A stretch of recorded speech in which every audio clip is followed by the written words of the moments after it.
Good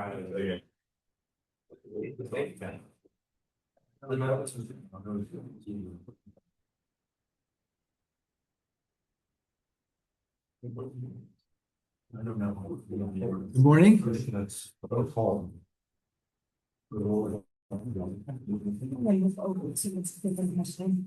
Sorry? Okay. What's that? Do you have enough room? Yeah, You wanna yeah. move over? No, I'm okay. That's all right. I think we're okay. He's all right. Okay. I think we're okay.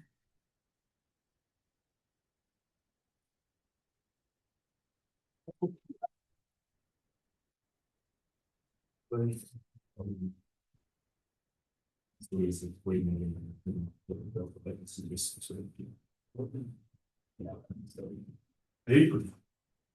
I need.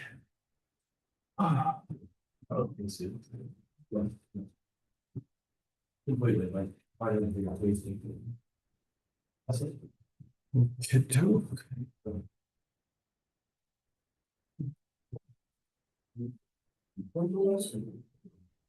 Oh, yeah, no, they walk over these like for the photo of you. Yeah, I don't think anything. Long time. No, it's just hold on, that's a guy. You can well have no.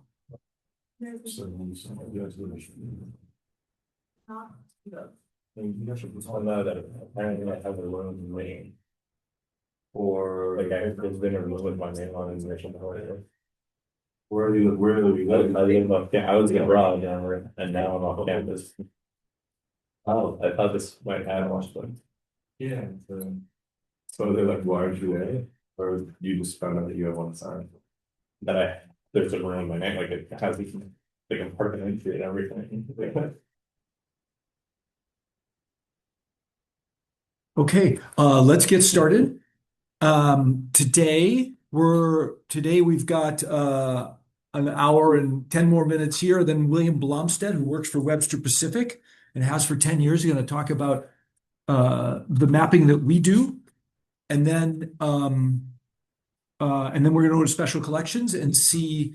It's called. We're going to see some things that are sort of like data visualizations. So after our two presentations, we're going to look at.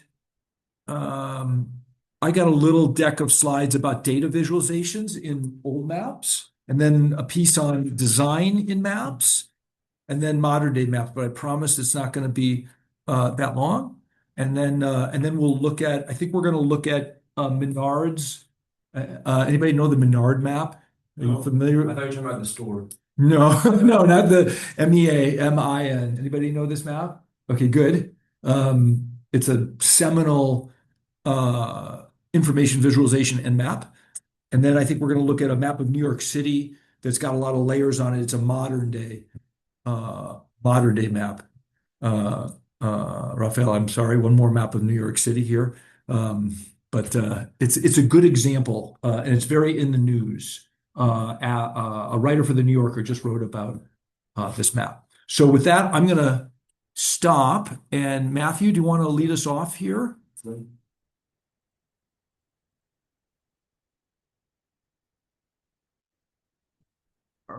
me just.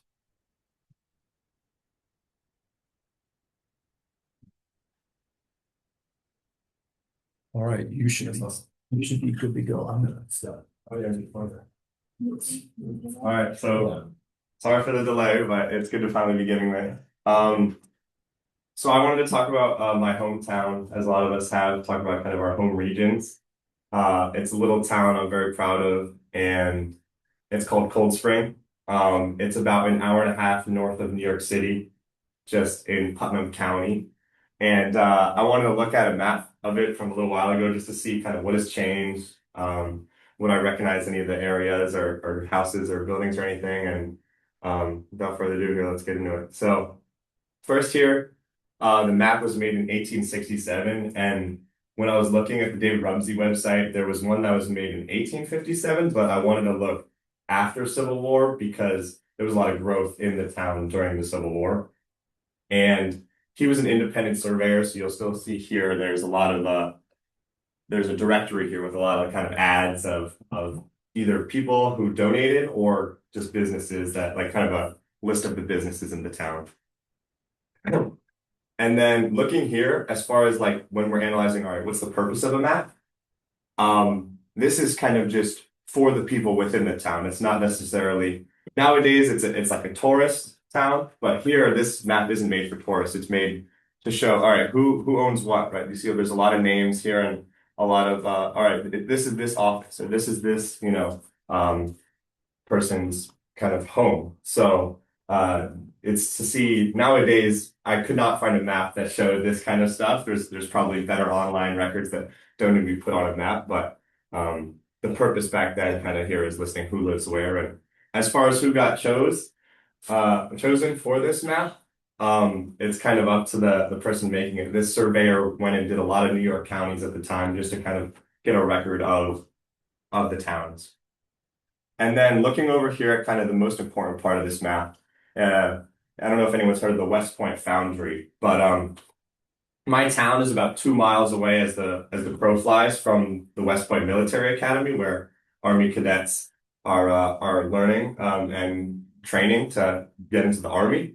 And during the Civil War, why the town grew so much is because the West Point Foundry employed so many people and was famous for the Parrott rifle, which is kind of more of a cannon, but the West Point Foundry was making guns and military ammunitions for West Point during the Civil War. So it was it's kind of crucial in our history because it kind of put us on the map, literally, and is still kind of a statewide known, not necessarily a state park, but it's like preserved by the state now for its history and is a beautiful spot to walk around. And over here, I just pointed out showing a change. This railroad's not there anymore.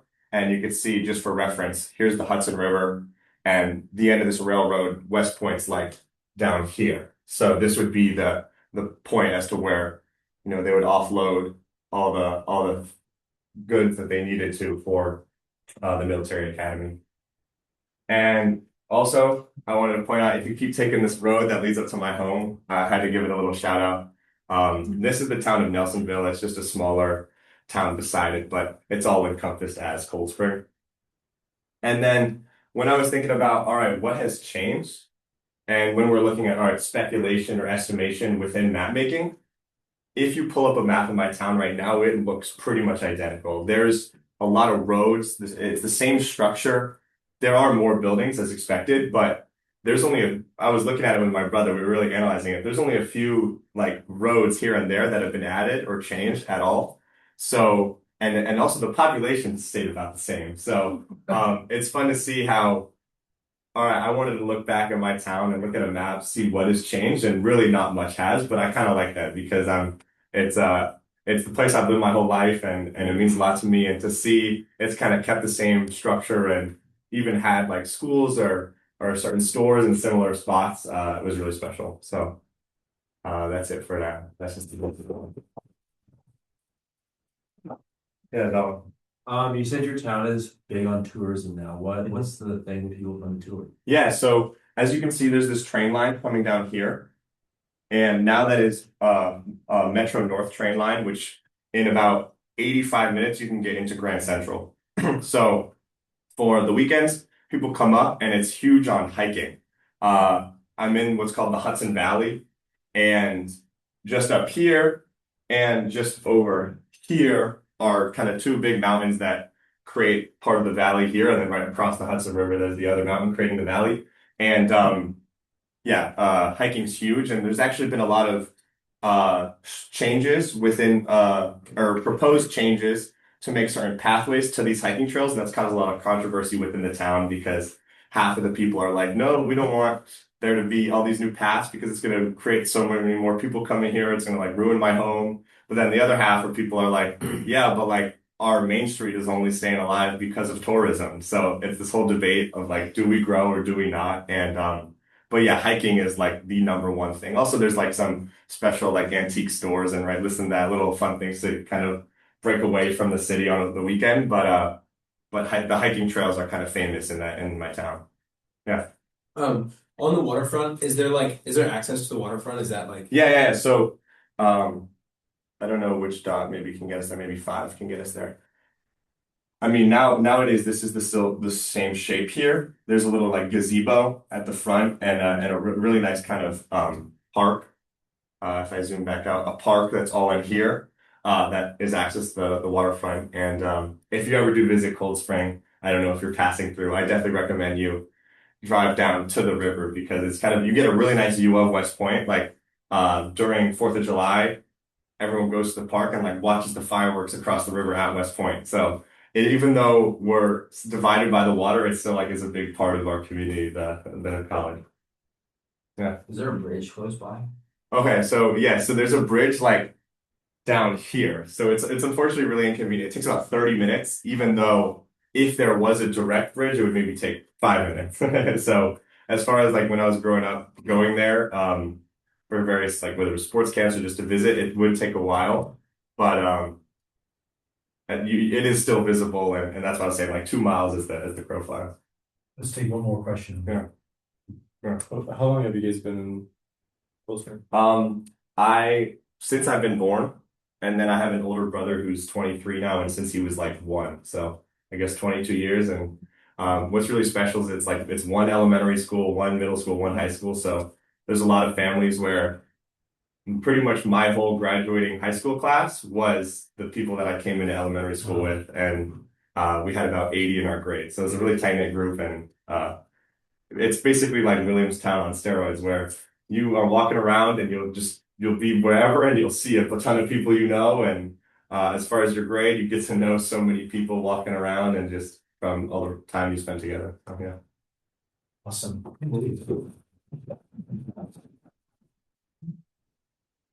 Hey, Raphael, you ready? No, it's awesome, but The title of the map is description following. Hold on. I goofed, my bad. There we go. Oops. yeah. Okay. That's the perfect level. All right. This is my map that I chose. It is on Europe, and it's from what I've seen on the David Ramsey website and some research on Google. Essentially, what it's meant to do is reflect the peace talks and like the peace resolution after the Napoleonic Wars with the Congress of Vienna. But the reason I chose this map is because when I looked at this, there's just a lot of errors, and I have a few guesses as to why there is. One important note is that this was made for an American audience, so either the map maker just made errors on purpose because he knew Americans wouldn't be able to tell.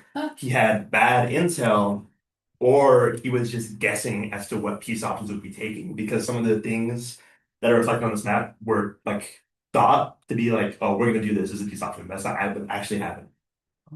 So one of the most egregious things is that France still owns Belgium and parts of the Rhineland. And yes, this was like a potential peace solution because they were talking about it because earlier Napoleonic treaties recognized France's control over Belgium and the Rhineland.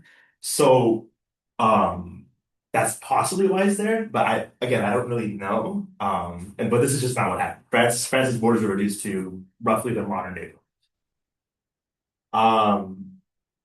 Poland exists, and not only does it exist, it has larger borders than it did like before the Napoleonic Wars. Like they have all of this stuff that was taken in the partitions. They have Galicia.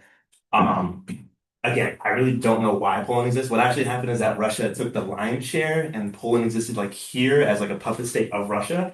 But here, this is a political map. It's represented as independent, and I believe this is supposed to reflect there was a solution that Poland would be independent and it would be big as this like buffer state because Prussia and Austria wanted this buffer state against Russia. So I think this is what it's reflecting.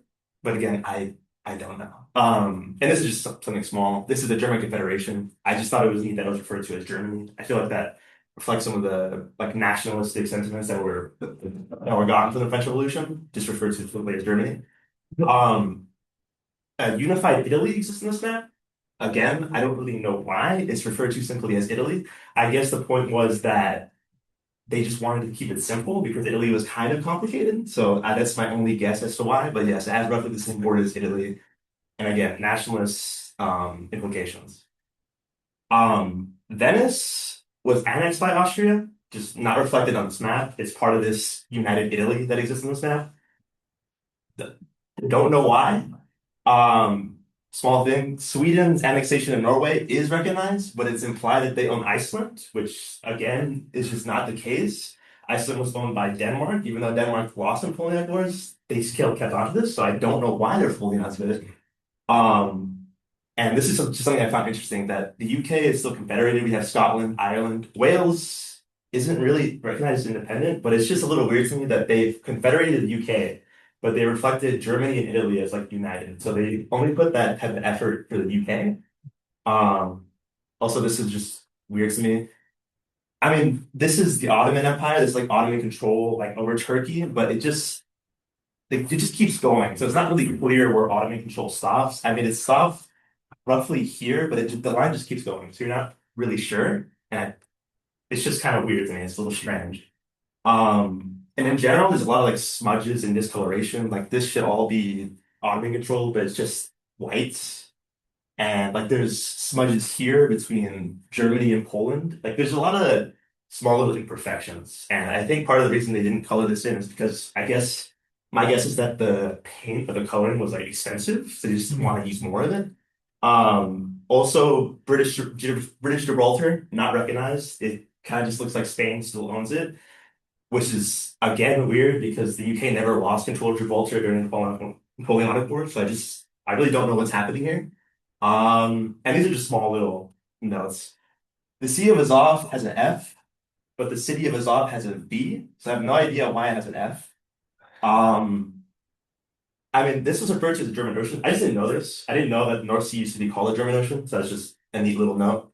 Arctic Ocean, also referred to as Icy Ocean, and it's called the British Channel. I always thought it was the English Channel, so, but I mean, overall it's fine. That's for the time, but that's just a little note that I have.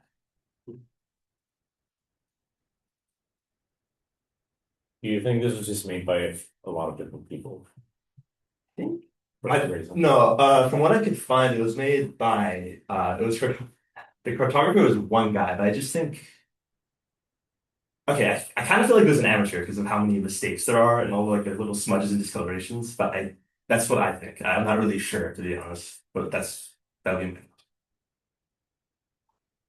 I'm curious as to like, do you think like with like the color of What? with the countries like kind of like Italy and Germany, do you think that they were just kind of I mean that this would be kind of dumb for a political map, but do you think that they were trying to like just like reflect the general nationalistic regions? Yeah, that's like I don't quite understand that. Also, I also noticed Finland, which I think is fun. yeah. I mean that would be I have two guesses. Either like they didn't want to like okay, Germany's pretty complicated, and so is Italy, like with all the little distinct regions. So my first guess would be that they didn't want to just do all that work of like coloring in all these kingdoms and countries. But I also think yes, I also think it's because of national sentiment, like this idea of a united Germany or united Italy now exists. Yeah, because like that's why I think this Germany is called Germany and not the German Confederation. Yeah. Is that Hungary? Like, is that like This is Hungary. That's big, okay. Yeah. And I don't necessarily completely like know what was that like? That wasn't politically independent of. No, it wasn't. It was owned by the Austrians. But I guess it's like this because Austria doesn't exist on this map because it's consumed by the German Confederation. So I think that's why it's kind of looks independent. But I mean, I'm just gonna make the observation of Germany is like crazy. So there's Switzerland is a part of Germany, Austria is a part of Germany, Hungary isn't, and Prussia isn't. yeah, I think that's okay. Actually, to be honest, I didn't really notice Switzerland, so it's a good catch. Why? But I think it roughly reflects the borders of the German Confederation. If I'm Switzerland wasn't in it. Huh? No, I don't think it was. I think you're right. I think Switzerland's weird. I just didn't notice that still right now. They were kind of German. Big German. Depends who you ask. A little complicated. Is Prussia the like cyan thing? Yeah, this is Prussia right here. What's going on? What do you mean? Like, Yeah, why is it separated?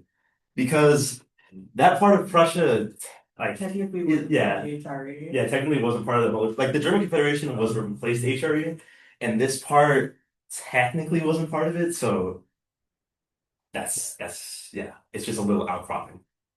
It's very, and what's the cyan thing on the other side of Finland, next to France? This is the Netherlands, That's not on. Yeah. which did get Belgium, but that's just not reflective of him. Is So, it called Netherlands or is it called Batavia? Let's see. Oh yeah, maybe it Oh, was there you like go. American. I don't, There's no name. I don't, yeah, I don't think there's a name. Great, good question. I don't think it's silent. Was it part of an atlas?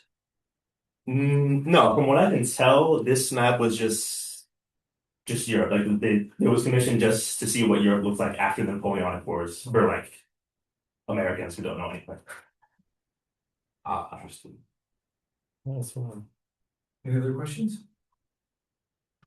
What's that sign territory like next to Poland? Oh, that's Prussia. Yeah, this. Oh, just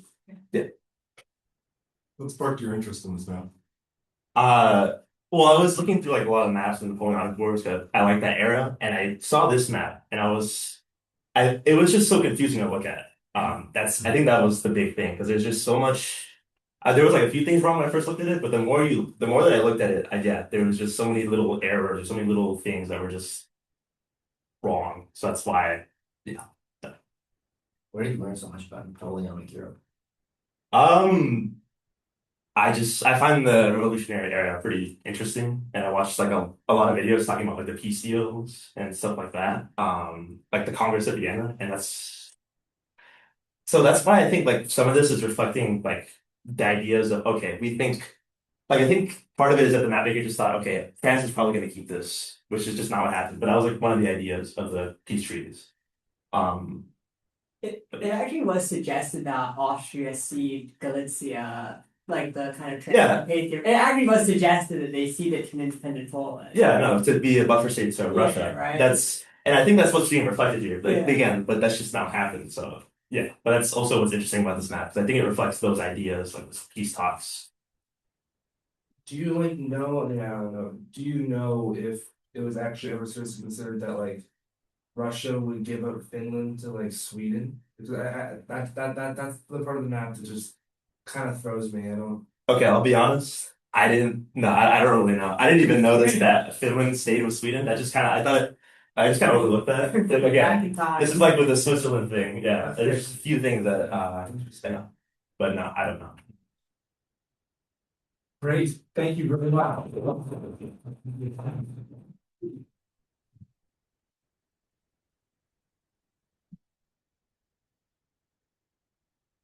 I don't even say good. That was fun. All the way up. Yeah, that's the implication, which is like so. Argument thing. Is it the United like Turk Solomon? Yeah, Greater Ottoman Empire. Probably Brandon's Green just G8. No, I know, but just It's funny though. there's no delineation. That's what's like funny. Well, I think like they were representing that it's no longer Asia, maybe. Like they didn't tolerate the Ottoman control because it wasn't like it was enough of Europe, and they're like, oh, this is outside of our scope, maybe. Or do you think they just didn't know? Yeah, I think Green was just No, but I think everything like where like Africa was the same. Yeah. I think they were like, well, this because I've noticed it with a couple maps from like before, like they just kind of are like, well, this is out of our scope, so we're just gonna like just make that clear. no, I really seen that. That's why. Okay, I guess that makes sense. But it's just I don't know, it's just weird. All right, I'm gonna talk for a little bit here about a few different subjects. We're gonna do design and then data visualizations, and then I'm gonna show you some examples of some things that are happening in the mapping world today. Also, on your second map, as you start thinking about that, all you really have to do is take a screenshot of it and have a link and upload it to Pixium in the same exhibit, and then you can talk from it. You don't have to do the whole dot thing for this next one because most of your maps are going to be modern day. There's going to be websites. You can use that technology if you want to, but you don't have to. Anybody have any questions about that? If you want to do an old map again, you can. But yeah. Can we go to the website, like put it on Pixie and Yeah. then present it? Yeah, and then just go to the website and present from that. Yep. Okay, I want to talk about design and I want to start with a little exercise. So, let's see here. So imagine that you're presented with this and your task is to find the red, yellow, and blue circles. And you've got 10 seconds to do that, all right? So your brain is trying to, right, to figure it out. How many red, blue, yellow circles? Okay. Now I'm going to take out everything that's not a circle on this. I'm going to ask you the same question, red, blue, and yellow circles. So there's still green circles there, right? So you got to look around and not count the green ones. Okay. And now I'm going to give it to you again, red, blue, and yellow. And so, of course, right, you can do that in a second. So we think about this a lot at Webster Pacific, about design, how you design information matters. And and oftentimes we will show this next slide to potential clients and we'll say, and does your information that you get from your company look at all like this? Right? And they go, yeah. So my point is that information design matters a lot to the ability to consume information. I would also say, and this has struck me this time in this class, that the maps that you guys know about, so your map of your city, right? It's kind of like this, but you know it, right? And so you engage with it. But for people who aren't in the know, it's really hard to engage with information that's not presented well. Another concept that I want to share with you is this. I don't know if anybody's heard of this little essay on exactitude in science, but the idea is that the producing, I'll just read a little bit, to produce better and better maps of reality is a form of blindness, because at some point the map becomes reality. As you add more and more and more detail to a map, it loses the function of answering a particular question and starts becoming this haystack of information. So design, this guy, I worked with him for about 5 years. He was at Avenues, which was our client. And so what is design? And he would say that design seeks to express, art seeks to express, design seeks to solve. It's solving a problem, the design of something. And maps, many of them are answering a particular question. But a lot of them, we just looked at your map and it's huge amounts of information and lots of error, probably pretty well designed. And I'm going to go over a way that you can think about design. Real quickly, we had a problem to try to help this client find a good location for a new school in Sao Paulo. And this was one of our first attempts to show them, we presented this, and I'm embarrassed about it now because it's just this morass of data. And we, with the help of Will, revised it to this. Now, it's simple, right? But there's a lot that goes into that simplicity. What we were trying to answer was, what's the best place for a new school? And we believed that demand minus supply in a particular area, so it's a mathematical calculation, was what would be the best location, where there is the most demand that exceeds supply. And this was the map that we came up with. It's a way better design. So I want to point out two things about design. Anybody heard of Occam's razor before? And so what is it? It simply states that the simplest explanation is often the correct explanation. Right. And so I offer that to you in opposition to, what's the picture on the right from? Anybody know the movie? Moneyball. And what's the theory behind Moneyball? Well, behind Moneyball is that just the stats don't lie. Stats don't If lie. he's a good hitter, then why does he? So I would say the stats don't lie, the stats matter. and hunches don't matter. Simple explanations may not matter. So the point I'm making is that the simplicity of Occam's razor needs to be balanced against data.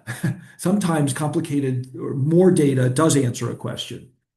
Can Uh, I look like yeah. the- Yeah. What's a 30-minute imbalance bucket? Ooh, are you going back to this? Yeah, yeah.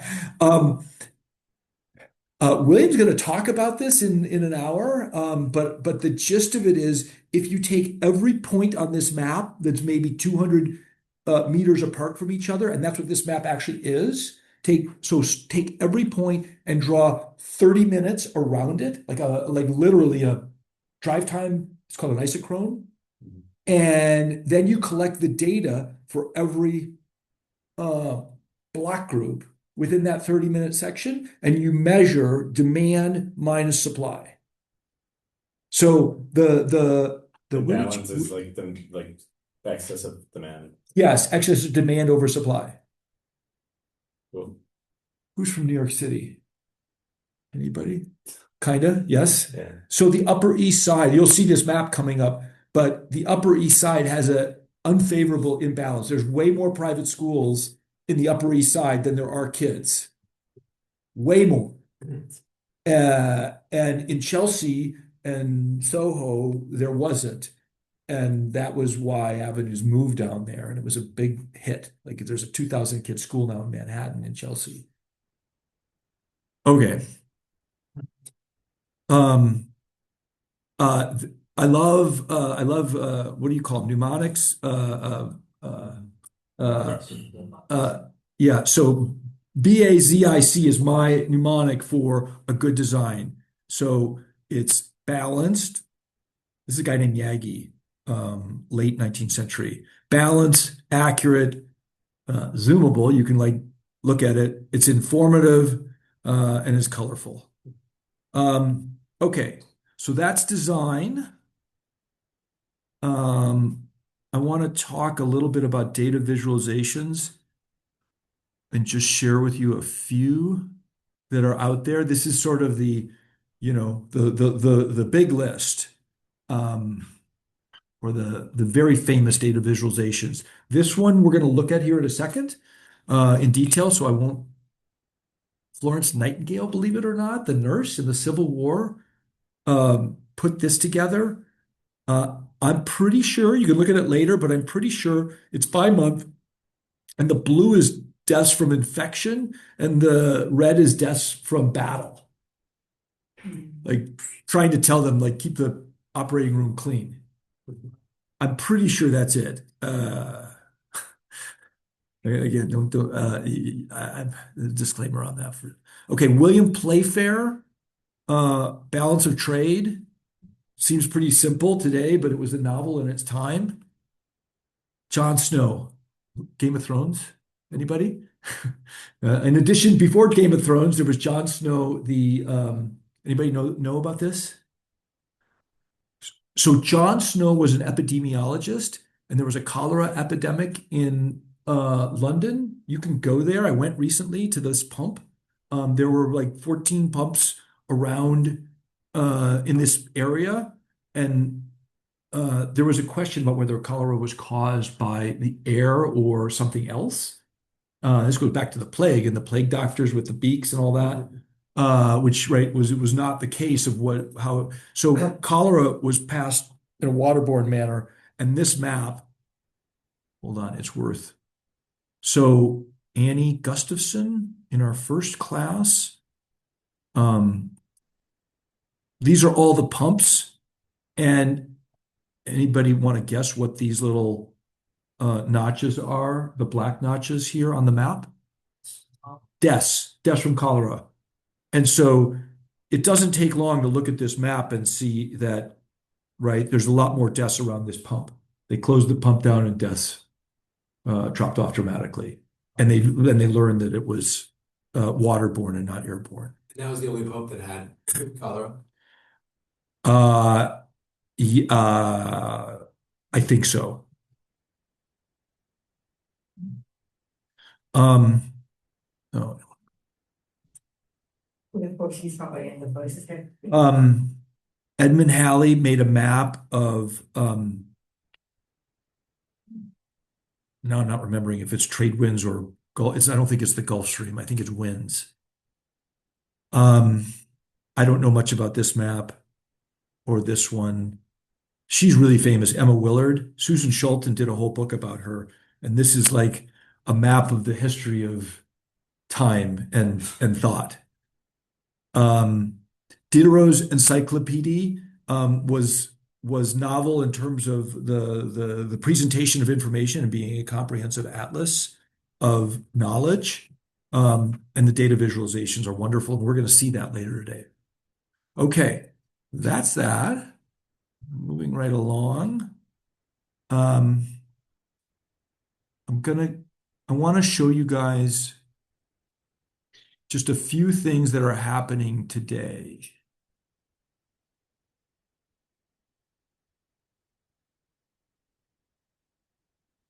The Webster Pacific technology is pretty straightforward.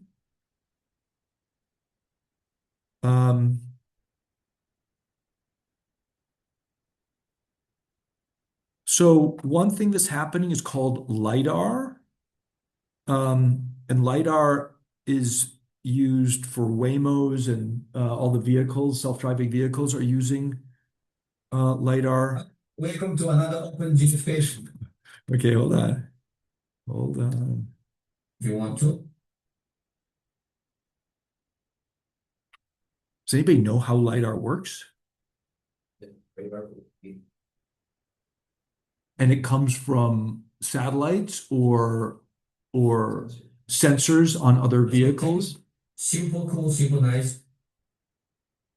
Here I select two footprints and then Let's not listen to him. But it's really cool. This is free, so you can look at Chicago. He's grabbing a layer. I'm going to show you shortly what a layer is, but he's collecting all this data, which apparently is free. And now all of a sudden you kind of have a map of every building in a block. They don't LiDAR scans in most cities. I think so. Yeah. The satellites remain overhead in like a stable position while like or no. Well, so that's what I don't know whether it's satellites or things on the ground or things at low level. I know that the Amazon, like there were advances in map making that looked through the Amazon rainforest to understand the topography of that, and that was done on an aerial basis. So I'm out of my zone as far as exactly how this is done, but it wouldn't be hard to figure it out. But that's super powerful. When we looked at cities and where people live, we tried to and you still have a problem here. We would because I want to know, is it a residential building or is it a commercial building? And then to try to estimate how many people there are living in particular places. All right, so that's one thing going on. All right. This is actually just we met a guy at a bar in Boston this past weekend who was going on and on about this product called ForeFlight. So he's a pilot, and he's saying that instrument rating, like you can look just at the instruments. Well, that's not even necessary anymore. There's programs that basically show you what you would be looking at given your altitude and your location. My uncle has a small plane and he uses ForeFlight religiously. And it's incredible how well it works. So he can look at ForeFlight while he's flying. He has a mount for his iPad on his yoke. Yeah, right there. So yeah. So you can just predict kind of like what you're going to see in the future. It's not even predict. It's like this is it is what's out there in front of you. Now this is a split screen, right? So you could see where you are plus what you're looking at. How is it better than looking at the window? Clouds. Clouds, like there's clouds all the time for pilots. Yeah. And Yeah, it overlays other flights nearby too. I think so. I think it knows other planes. Yeah, I mean, I can see that. Is he showing that on here? Yeah. Oh, Yeah. or is that the little like arrows, the Yeah. little.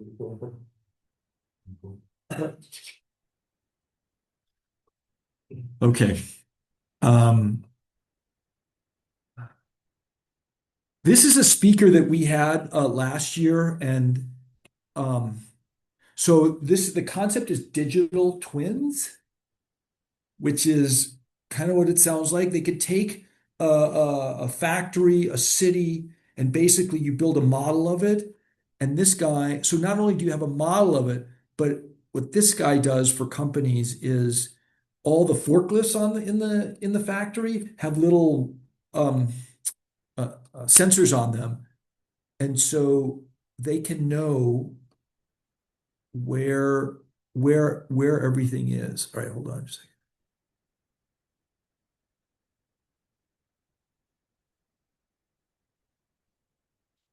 Oh, wait, like it says live tracking. Yeah, yeah. So you can see a forklift moving here, and he was live when we did this.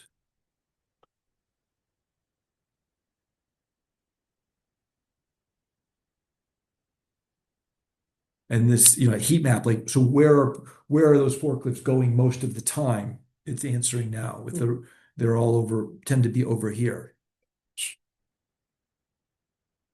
When we were looking at schools, one of the things we wanted to we thought about doing was putting trackers on the people to understand how all the rooms in the school were being used. Right? To know, because what happens in schools is like teachers will sort of commandeer a classroom and use it for their own purposes, and then it's not used for teaching. So there's lots of things you can answer with a tool like this. Did people agree to be tracked? No, Yeah. no. Well, we never got that far. No, we just dreamed about doing it. That wasn't, the problem was they had like first graders in there, right? So how do you put something on there? I don't know how to. All the older students have phones, so you could track those. Or, yeah. Um, School is something. okay, and then the last thing here is this New York City map, and we got time. So I think we're going to do the Menard map first. I want you guys, for today, we'll just stay where we are and go to exhibit 776 because I got a copy of it.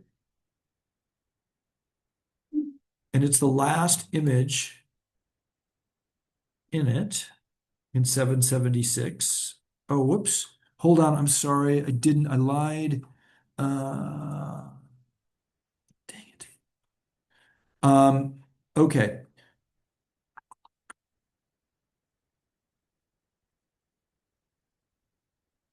Give me just a second here. I'll show you how.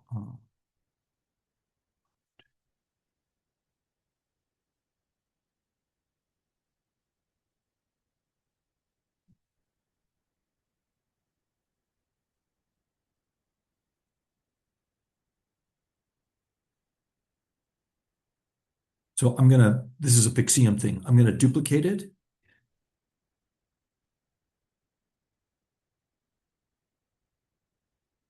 And now I'm gonna open it and I'm gonna put it in exhibit 776. And now you should all be able to find it. So let's see if I did that right.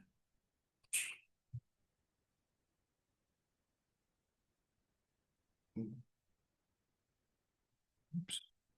Yeah, there it is. All right, so take 5 minutes and look at this on your own. And then after that, talk to your neighbor about it. Who made it? Why did they make it? What question is it answering? Who was the audience? What do you think about the design?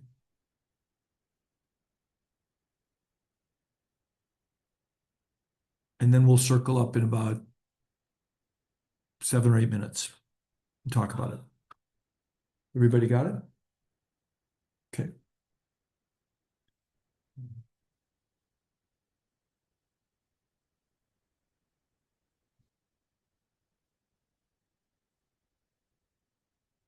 I've seen this.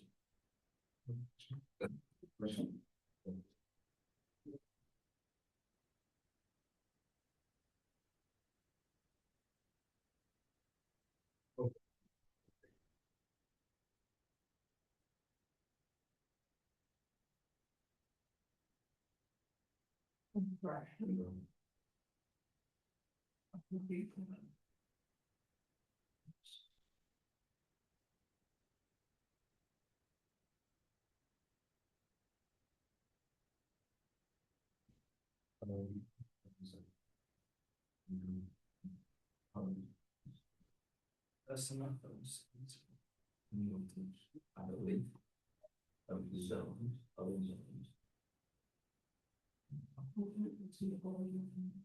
Okay. 1 million, from 10 million people. That I'm voting. So usually. The increase in speaking engagement pressure. It is. So that's something. So it's probably like just something that I think they have. In the way in. Yeah. Yeah. Flagging, yeah, flagging a lot of this, yeah. Because there is actually everyone died. So then it's just it's just so wrong way.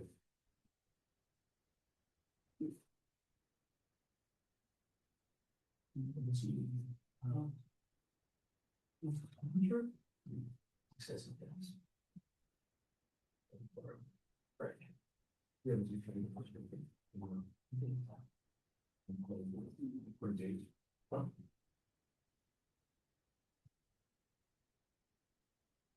I'm sure.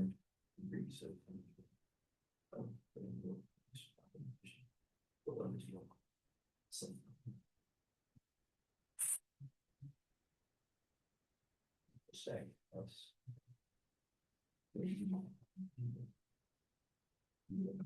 Why are these ones go? Just last session.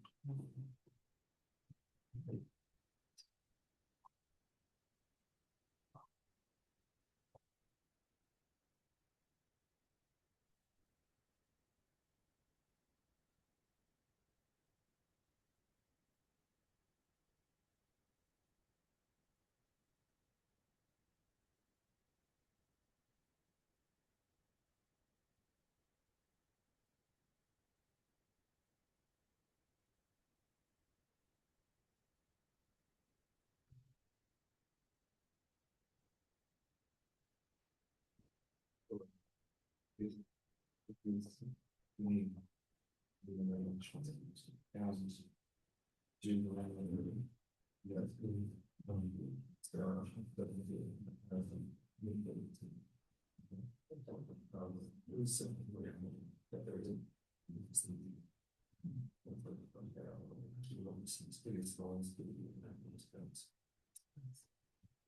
Oh, he's all right.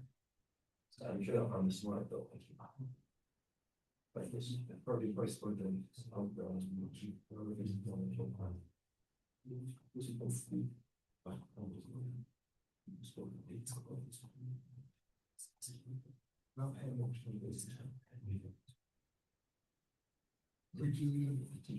maybe like he split the army, they just stayed in there. And then they like, oh, and then his thoughts got bigger. So I meant those people that are about Yeah, okay, so then they all died again.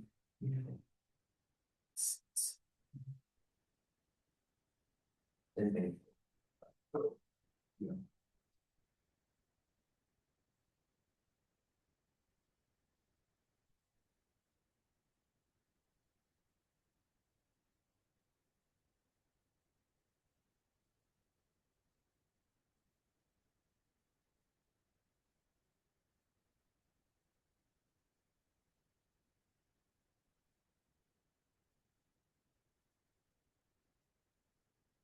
Or it's the black,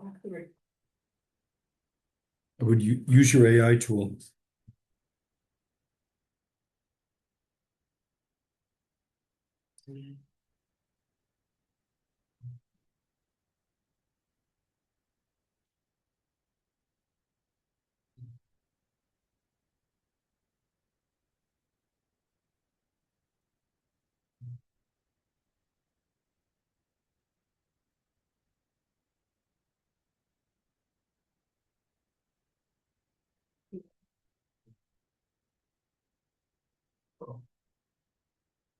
And there's the black components, I think it's assumed that regards to getting on what abstractions.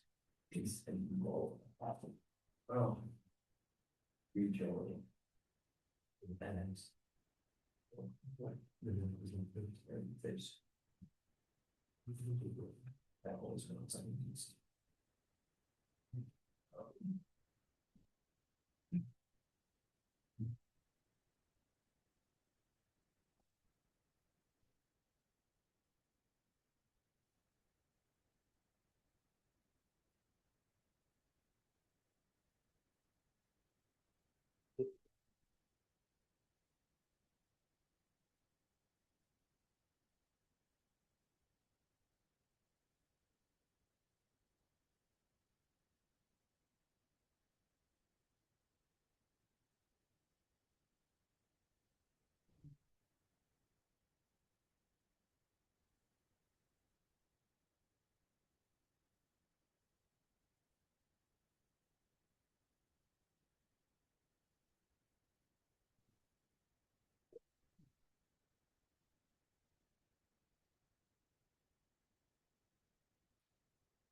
Okay, so let's circle up. Who, who can tell me who made this map? Yeah, yeah, Michael. The You got a date? What's the date? November 20th, 1860. Okay. Made by Charles Joseph Newman. Did anybody look up who Menard was? French civil engineer. Uh-huh. And so 1850 something, 59. And what is it? Sorry, let me get it up here. What's it depicting? Occupation of Russia. And subsequent failure. Okay, so the invasion is which part? That's Yeah, The black is retreat because there's other people who don't left. and the black is the retreat. Um, what else do we see on what are the other markers here? Like what these numbers? The number of men in the army. in Napoleon's army, right? How about well actually, so you're the Napoleonic somewhat, no? Well, can I ask you, tell us what you know about what happened? Like this I mean, France and Russia had a treaty that Russia was supposed to trade with Britain, but Russia was trading with Britain. So Napoleon invaded Russia out of like because they broke their agreement, and he did a beeline straight for Moscow. But along the way, he was getting like essentially he took Moscow, but the Russians burned Moscow, and he had just had no supply, so he couldn't stay in Moscow, so he had to retreat in the winter in hostile territory. So we're just attacking him and harassing him, like on his march there, on the march back. So he just lost a lot of men. He's invading an enemy, he's invading a different country, Yeah. supply, no real plan, because the plan was he takes Moscow. What happens after? Nothing. And was this the end of his first when he went to Elba? How soon did that come after all this? Like basically, the Yeah. Russian army still had to cross into. He retreated, but I mean, it wasn't over at that point. There was a lot of- He got a new army. I mean, but he lost like 400,000 men. Yeah, he lost a lot. It wasn't just Frenchmen either. There were Saxons, Poles. Sister Republic. Yeah. Okay. All right. So what else is depicted on the map here? Important cities. Temperature. I know. Temperature. Where is temperature? Like Yeah, the the bottom line. It's Celsius. And is that temperature in, Celsius. and how does that work left to right? Is that I think where the on the line- retreat? Yeah, I think it's only on the retreat because where the thin line stops, I think that's the time and journey has been indicated.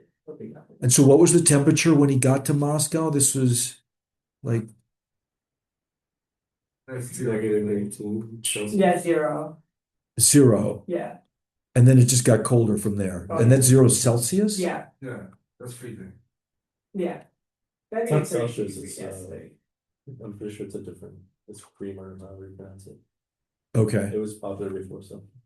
Oh, this is a different temperature system? Yeah. Oh, okay, it's a different scale. So I have no reference. I looked up like the coldest that it got at one point. Yeah. I said what was the lowest temperature it hit at one point, and it said -35 to 36 degrees Fahrenheit Fahrenheit? at one point. That because that's the -30 that Yeah. you're at there, Reamer. Yeah. Responds about -37 degrees Celsius and -35 Fahrenheit. Wow. I mean, they were already decimated Yeah. at that point. I noticed that Borodino isn't on the map. What's that? Borodino was a battle. I thought it was a city Battle. also. No, okay. No, I don't know. I don't It know. was one of like the bloodiest battles I think fought by Napoleon, and one where he took like one of the most casualties. Noah? Also, I believe the countries have dates next to them. Yeah. These are right. Yeah. What date is that? 9.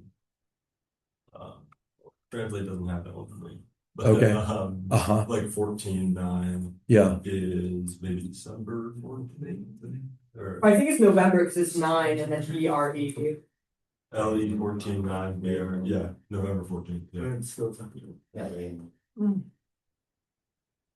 So, So it's just getting colder. yeah. So is this a good data visualization? Yeah, I mean the fact where I was looking at like what made it so famous, it was talking about like the fact that it showed multiple Mhm. variables so like Yeah. cleanly. Yeah. At that time, it was like people were so impressed with it. And in multiple ways, right? It's got the number, but it's also got the thickness of the line. And he indicates there's a scale, how like a millimeter is worth 1,000 then I. Uh-huh. So the line is. But he made it 40 years after the battle Yeah. had happened When they're. under Napoleon. Okay, so this is, yeah. Oh, shoot. This is right around the time Haussmann was changing around. So it was made by a Frenchman. Oh yeah, and in 2 years, the French would suffer a major defeat at the hands of the Germans, the North German Federation. What year was that? In 1870 Yeah. or 1870, right? Was I think it's telegram. uh-huh. Okay. All right. Anything else? I think I'm gonna shift gears again. Now we're gonna zoom into the present day. And so this is the map. It's the New York City street map. And you can get to it. It's in the playground now by clicking on this link right here.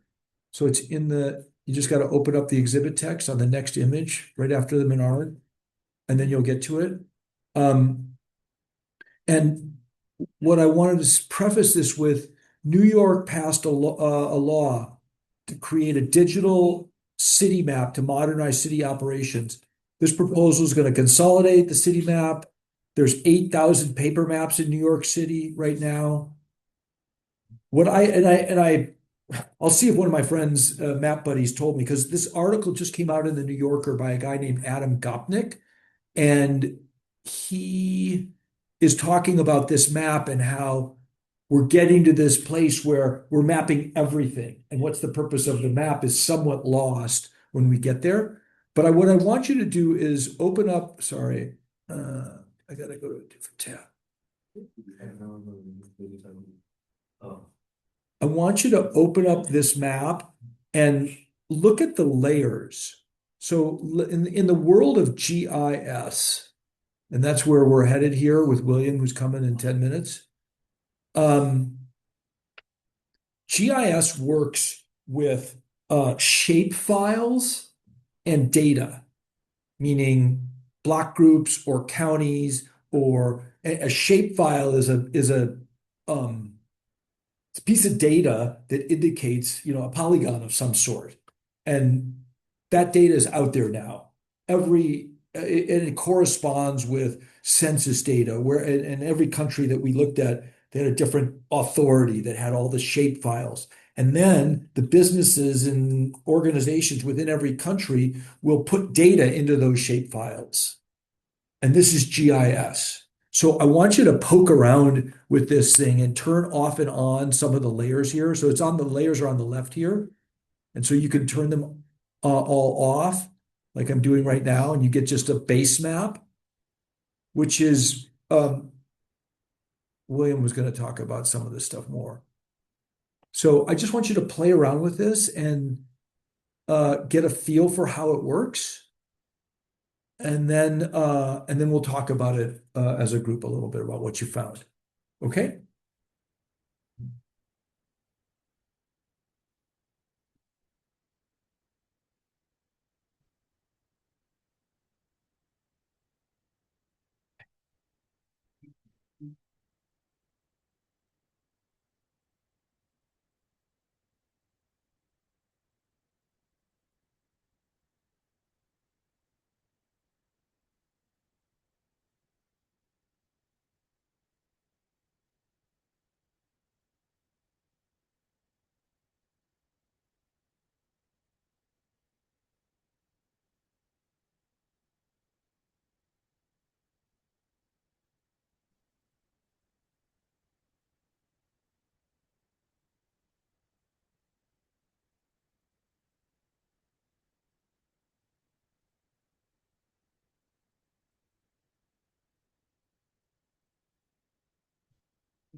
No.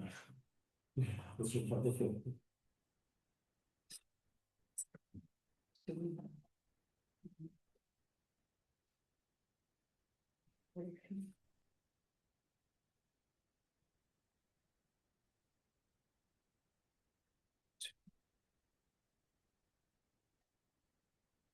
and you're gonna see him a week from Friday.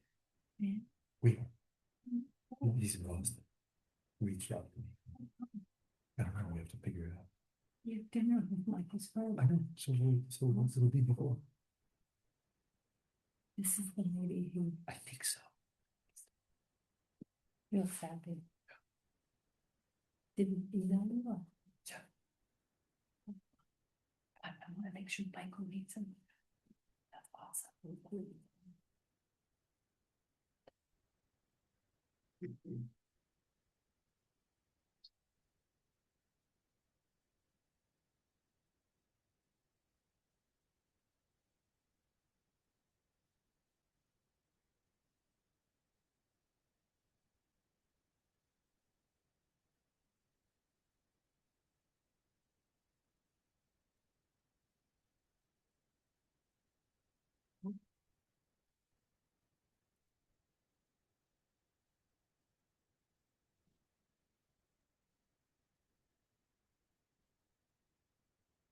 Go ahead and chat with your neighbors. What you're finding in it. We can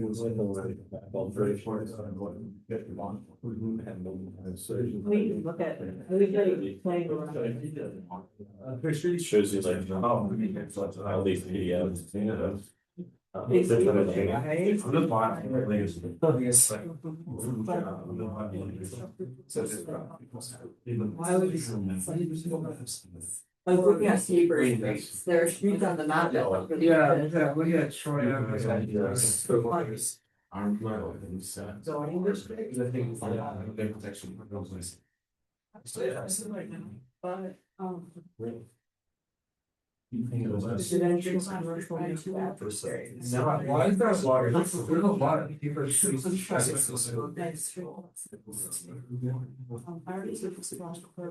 district, Really? commerce.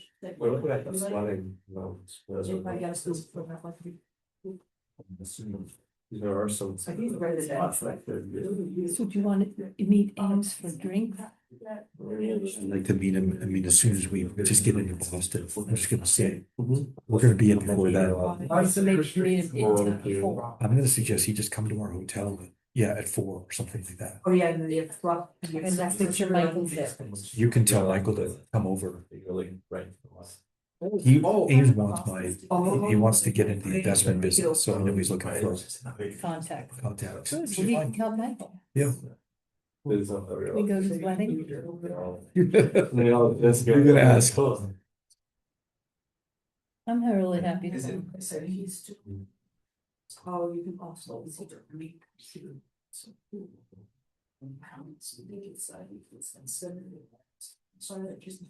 LaGuardia, like football. What's the last name? Lyman, Lyman. They probably got next season. That run is typical. What can you do? And oh, he's doing it, he's a short process.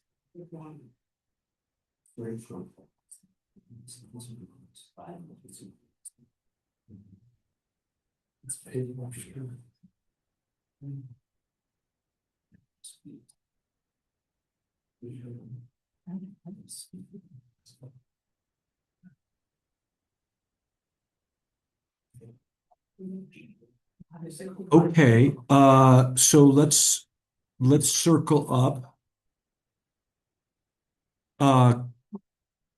Questions, comments, anything, any observations? Must be some questions. Did you learn some things? Has a lot of it. Yeah, I found the paper streets pretty interesting. Yeah, I was just looking for. and what does that mean? I saw that.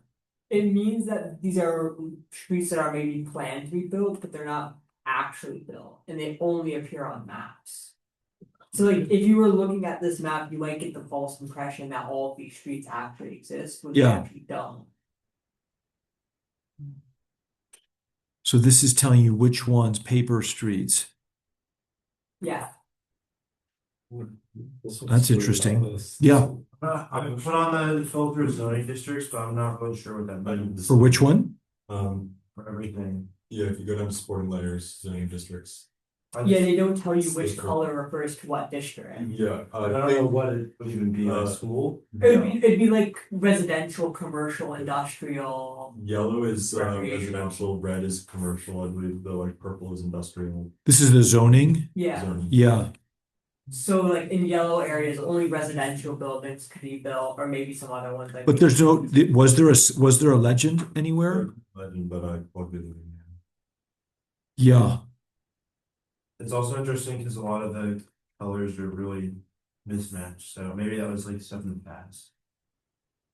No, look, there's a whole color theory about how to use colors to present, and also to not have a legend is pretty fundamental. Major omission, like. Yeah.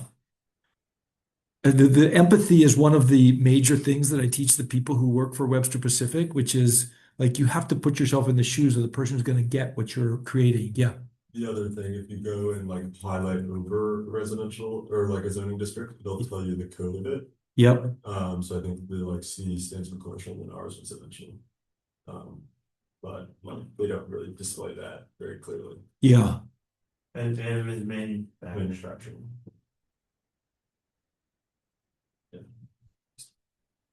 Did anybody look up like the purpose of this or and did anybody have a theory as to whether this is I don't think this is the map that New York like that was in the proposal. I don't think they've done it yet. Like if you read this, it says they're gonna do it. Uh-huh. Did anybody figure out what the like city map alterations actually were? The like highlighted orange areas? Is that just new additions to the city? Is that if you scroll up a little bit to street map layers, I believe it was adopted city map alterations. Yeah. huh? Is that just like changes to the city over time?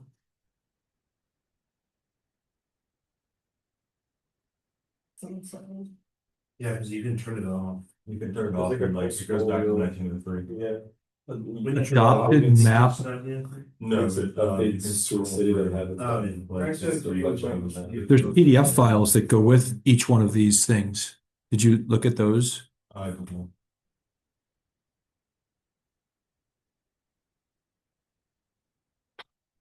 Map amendments.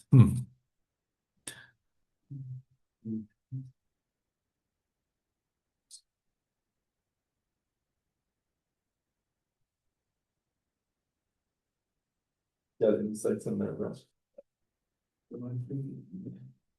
All right. All right, you get a little taste. This is GIS. This is the customer side of GIS. All right. I think we're gonna segue now to our speaker.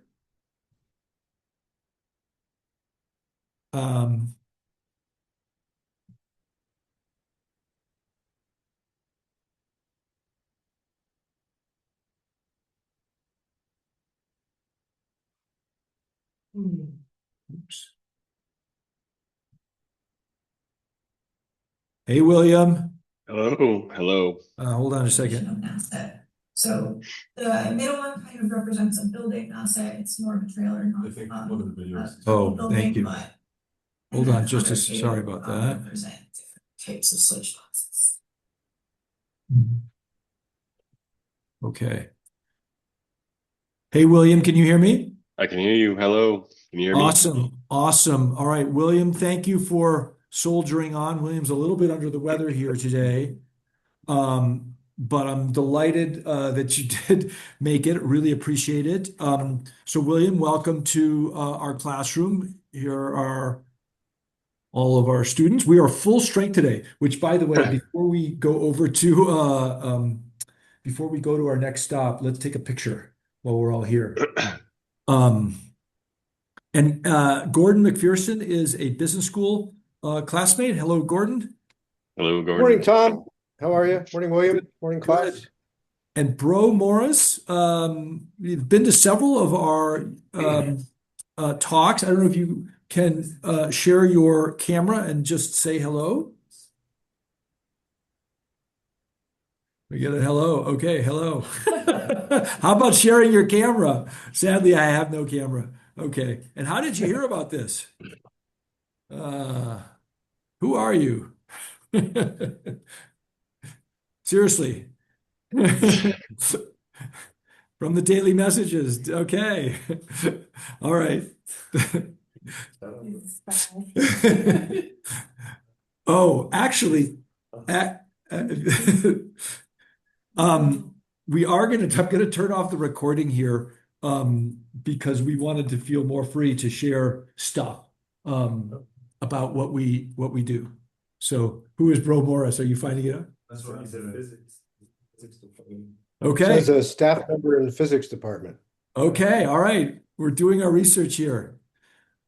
All right. Hold on, William. I'm going to turn off the record.